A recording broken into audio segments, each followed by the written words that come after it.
இங்கே ஒரு பொண்ணு பார்த்தீங்கன்னா வீட்டில் இருக்கிற 8 பாலை தெரியாதனமாக தூக்கி வெளியே வீச அந்த பால் பார்த்தீங்கன்னா ஒரு குழாய்க்குள்ளே போயிடுது. ஸோ இது நம்ம அப்பாவுக்கு தெரிஞ்சால் நம்ம அவ்வளோதான் அப்படின்னு சொல்லிட்டு இன்டர்நெட்டில் அதே மாதிரி ஒரு 8 பாலை பார்த்து ஆர்டர் போடுறா. ஸோ இப்படி இருக்கிறதுக்கு அடுத்த நாள் பார்த்தீங்கன்னா அந்த டிவியில் ஒரு நியூஸ் வருது. அதாவது இந்த உலகம் சீக்கிரம் அழிய போகுது, அதாவது ஒரு பெரிய எரிக்கல் வந்து நம்ம உலகத்து மேலே விழுக போகுது அப்படின்ற மாதிரி ஒரு நியூஸ் வருது. அண்ட் அதை கேட்டு அங்கே இருக்கிற எல்லாரும் அழுதுட்டு இருக்காங்க. ஸோ இப்போ இந்த பொண்ணோட ஃபேமிலியோ பேஸ்மெண்ட்டுக்கு போய் சேஃபாக தங்கிக்கிறாங்க. அண்ட் அப்போ தான் அந்த நியூஸ் பார்த்த இவங்கெல்லாம் இனி ஒரு விஷயத்தையும் நோட்டீஸ் பண்ணுறாங்க. அதாவது வரப்போகிறது எரிக்கல்லோ இல்லை நார்மலான ராக்கோ இல்லை, அதுக்கு பதிலாக அது ஒரு 8 பால்.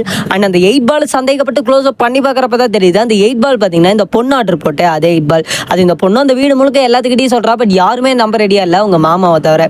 இப்போ அவங்க மாமாவை அதை நம்பி இதை என்ன பண்ணுறது அப்படின்னு தெரியாம உட்காந்துருக்கு. அவங்க இமீடியட்டாக அந்த லேப்டாப்பை போய் அந்த ஆர்டரை கேன்சலும் போடுறாங்க. அண்ட் இப்படி இருக்க அந்த பால் பார்த்தீங்கன்னா இப்போ பூமியை வந்து முட்டை கிட்டத்தட்ட 10 நிமிஷம் தான் டைம் இருக்குது. அண்ட் இவங்க கேன்சல் பண்ணதும் பார்த்தீங்கன்னா அந்த பாலும் நின்றுது. பட் ஏதோ ஒரு காரணத்தினால இந்த கம்ப்யூட்டர் சர்க்யூட்டில் ஏதோ ஒரு ப்ராப்ளம் வந்து திரும்பவும் அந்த கம்ப்யூட்டர் சிஸ்டம் பார்த்தீங்கன்னா ரிபூட் ஆயிருது. ஸோ இதனால அந்த பால் பார்த்தீங்கன்னா இப்போ அதே ஸ்பீடில் திரும்பி பூமி மேலே வந்து கடைசியாக அந்த பூமியை அழிஞ்சும் போய்